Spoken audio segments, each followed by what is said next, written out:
رمضان رمضان رمضان يا حبيب. Assalamualaikum warahmatullahi wabarakatuh. Alhamdulillah rabbil alamin, wassalatu wassalamu ala asyrafil anbiya wal mursalin wa ala alihi wa sahbihi ajma'in, amma ba'du. Kaum muslimin rahimakumullah, tetap semangat melaksanakan ibadah puasa saat ini, hari ini, tahun ini. Karena kita tidak ada jaminan untuk bertemu puasa di tahun yang akan datang. Dan kita berharap pada Allah, ya Allah, seandainya puasa tahun ini, saat ini adalah puasa yang terakhir dalam kehidupan kami, ya Allah, maka jadikan ya Allah, ini puasa yang terbaik dalam sejarah kehidupan kami, ya Allah. Dan semoga puasa kita semua diterima Allah Subhanahu wa taala. Amin ya rabbal alamin. Kaum muslimin rahimakumullah, kalau kita melihat catatan-catatan yang ada dan sejarah yang sedang berjalan, kenapa orang-orang Eropa, orang-orang Amerika, orang-orang Barat, dan sebagian orang-orang Asia, mereka sangat membenci kepada Islam.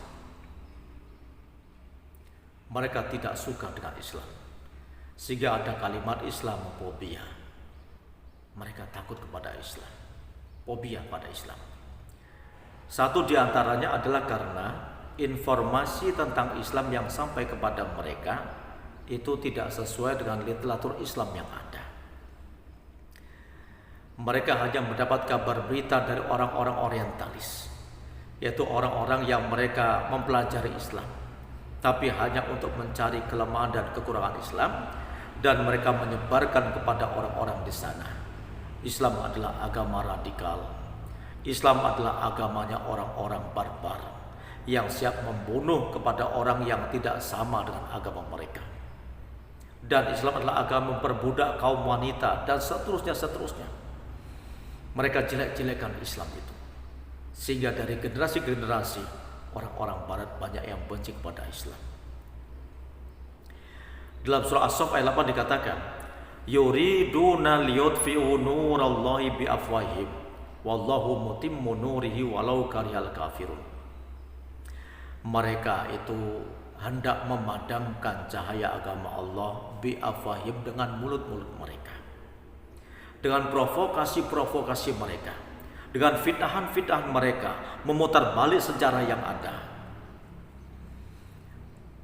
Tapi Allah mengatakan, wallahu mutimmu nurihi walau karihal kafirun, dan Allah akan tetap menyempurnakan cahaya agamanya ini meskipun membenci orang-orang kafir.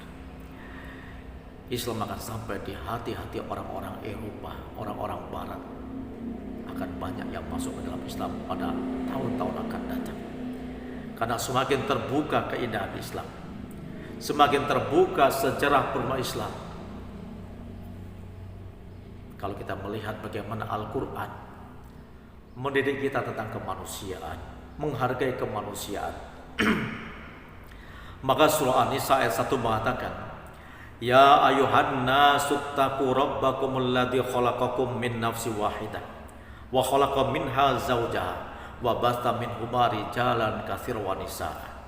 Wahai manusia, takutlah kalian kepada Tuhan kalian yang telah menciptakan kalian manusia ini dari seorang diri, yaitu Adam alaihissalam. Wa khalaqa minha zawjaha, dan diciptakan dari Adam alaihissalam ini pasangan hidupnya, yaitu ibunda Hawa. Lalu mereka membina rumah tangga di bumi ini, beranak pinak menjadi banyak. Allah mengatakan wa batha minhuma rijalan katsiran wa nisaa, dan Allah bangkitkan, Allah turunkan pada mereka laki-laki dan perempuan yang banyak, yang menjadi penghuni bumi ini semua adalah keturunan Nabiullah Adam dan ibunda Hawa. Maka hakikatnya kita manusia di bumi ini bersaudara. Orang yang tinggal di benua besar, di pulau yang kecil, di pegunungan, di lereng, di pantai-pantai, di pulau-pulau terpencil, selama dia masih manusia, maka dia adalah turunan Nabi Adam alaihissalam. Jadi hakikatnya penghuni bumi adalah keluarga besar, keluarga besar anak cucu Nabi Adam alaihissalam. Kita sebetulnya bersaudara. Kemudian dalam surah Al-Hujurat 13 dikatakan, Ya ayuhan nas, inna khalaqnakum min dzakari wa unsa wa ja'alnakum syu'uban wa qabaila lita'arafu inna akramakum indallahi atqakum innallaha alimun khabir. Wahai manusia, kata Allah, sungguh kami telah menciptakan kalian dari seorang diri, yaitu Nabi Adam alaihissalam, seorang laki-laki dan seorang perempuan, Adam dan Hawa, seorang laki-laki dan seorang perempuan. Kemudian kami jadikan kalian berbangsa-bangsa dan bersuku-suku. Ada bangsa Arab, ada bangsa Eropa, bangsa Amerika, Afrika, bangsa Cina, bangsa Jepang, bangsa Australia, dan sebagainya. Lalu kami jadikan kalian itu bersuku-suku.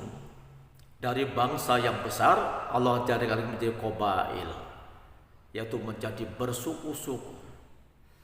Di Indonesia mulai dari Aceh, Sabang sampai Merauke di Papua, berapa banyak suku di Indonesia ini.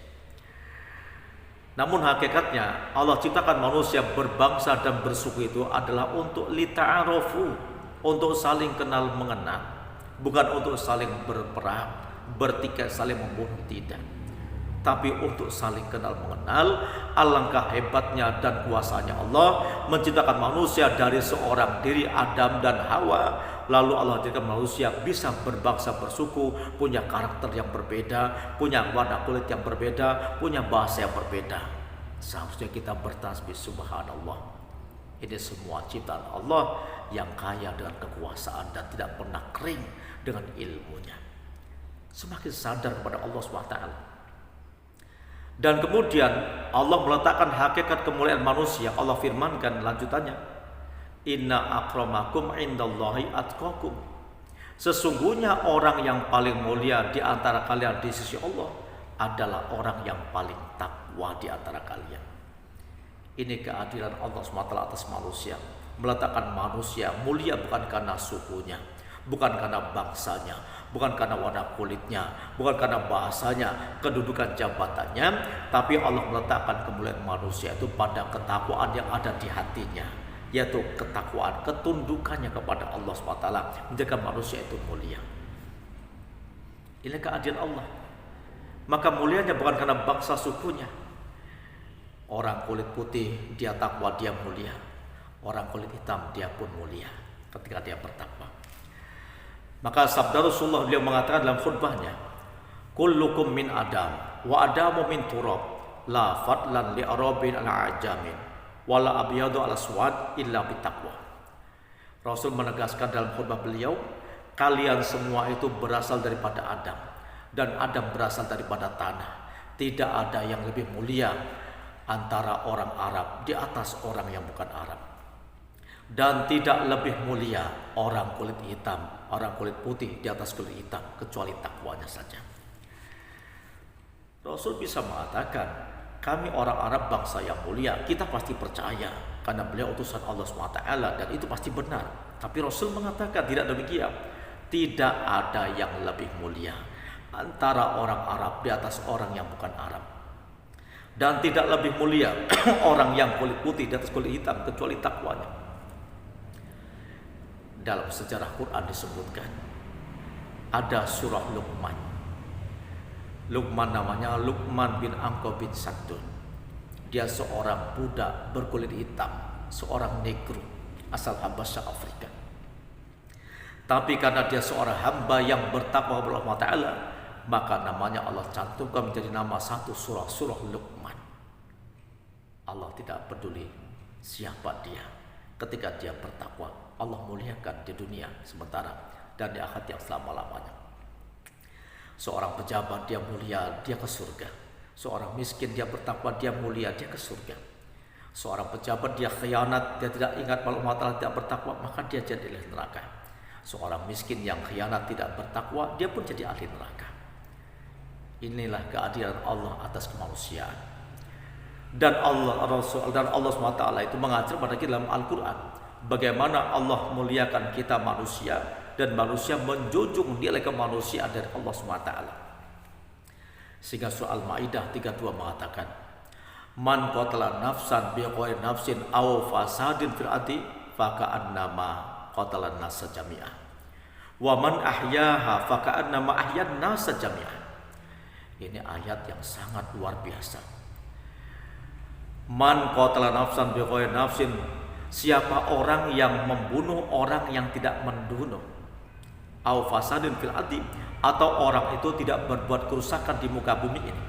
Jadi keterangannya adalah siapa orang yang membunuh orang yang tidak membunuh dan orang itu tidak berbuat kerusakan di muka bumi ini, maka seolah-olah dia telah membunuh manusia di muka bumi ini semuanya. Jadi maksudnya adalah siapa orang yang membunuh dan orang yang dibunuh itu ternyata dia tidak berbuat kesalahan, dia tidak pernah membunuh manusia, atau dia tidak pernah berbuat kerusakan di muka bumi ini, artinya orang yang dibunuh itu tidak berbuat kesalahan. Jadi maksudnya adalah siapa orang yang membunuh orang yang tidak bersalah, maka seolah-olah dia telah membunuh manusia semua yang ada di muka bumi ini semuanya. Dan siapa orang yang memelihara kehidupan seseorang, maka sungguh dia telah memelihara kehidupan manusia semua yang ada di muka bumi ini. Subhanallah, ini ajaran yang luar biasa. Kenapa? Karena satu nyawa manusia sebanding dengan nyawa manusia seluruh penduduk bumi ini. Itulah nilai manusia dalam Al-Quran. Jadi siapa yang membunuh orang yang tidak bersalah, maka seolah dia telah membunuh manusia di seluruh dunia ini. Dan siapa orang yang menyelamatkan manusia, memelihara kehidupan manusia, seolah-olah dia telah menyelamatkan manusia di muka bumi ini. Inilah kemuliaan kita manusia, subhanallah. Alangkah indahnya Islam mengajarkan kemanusiaan kepada kita semua.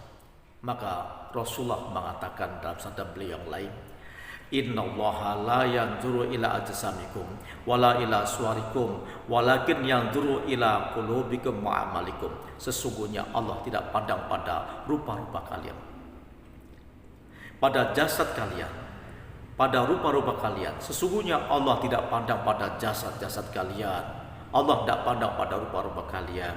Walakin yanzuru ila qulubikum wa amalikum, tapi yang Allah pandang adalah hati-hati kalian dan amal-amal kalian.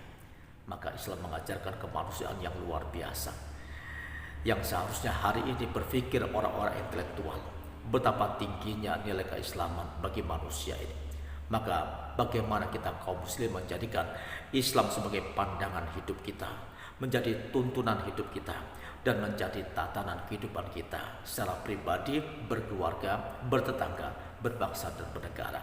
Maka dalam sila yang pertama di Indonesia menganut paham falsafah Pancasila adalah yang pertama, ketuhanan yang Maha Esa. Maka bangsa ini akan menjadi baik jika bangsa ini mentaati Tuhan, yaitu Allah Subhanahu wa taala yang Maha Esa. Qul huwallahu ahad. Maka mudah-mudahan kaum muslim rahimakumullah yang ada di Indonesia, khususnya tempat kita masing-masing dan seluruh dunia yang sedang dicoba dengan virus corona ini, mudah-mudahan Allah keluarkan kita dari permasalahannya, dan semoga Allah angkat wabah-wabah yang ada semoga bumi ini, sehingga kita akan beridul fitri dengan sukaria dan sukacita, berkumpul dengan keluarga dengan penuh harapan kesenangan dan kebahagiaan di dunia sementara dan di akhirat yang selama-lamanya. Semoga Allah terima puasa kita, dan semoga Allah golongkan kepada orang yang takwa Allah Ta'ala sampai akan bertemu Rasulullah di surganya Allah Subhanahu wa taala. Wassalamualaikum warahmatullahi wabarakatuh. Ramadan